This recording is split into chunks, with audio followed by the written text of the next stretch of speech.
Assalomu alaykum. Siz bilan Z choklari turiga kiruvchi bukma choklarni tikishni o'rganamiz. Bukma choklarni hozir men sizga ikki xil shaklini ko'rsataman. Birinchisi 1 ga 3 santimetrli, keyingisi 0,5 ga 0,5 santimetrli. 1 ga 3 santimetrli bukma chok dastlab 1 santimetr ketir bukib tikiladi.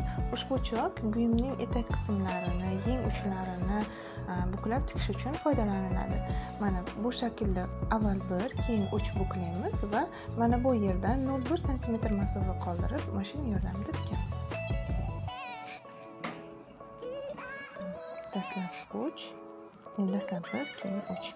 Mana bu tomoni esa mashinkaning lineykasi bilan parallel bo'lishi lozim bo'ladi.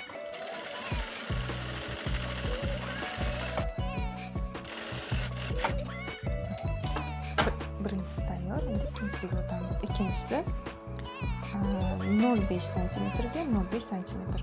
Ushbu bukma chok kofta, ko'ylaklarni etaklarini buklashda foydalaniladi.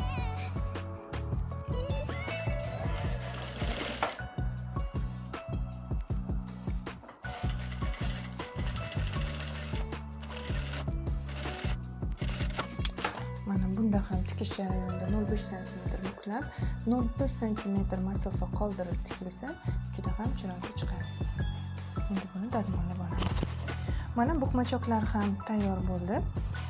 Ushbu choklarni sifatli tikishingiz buyumingizni sifatli bo'lishiga yordam beradi. E'tiboringiz uchun rahmat.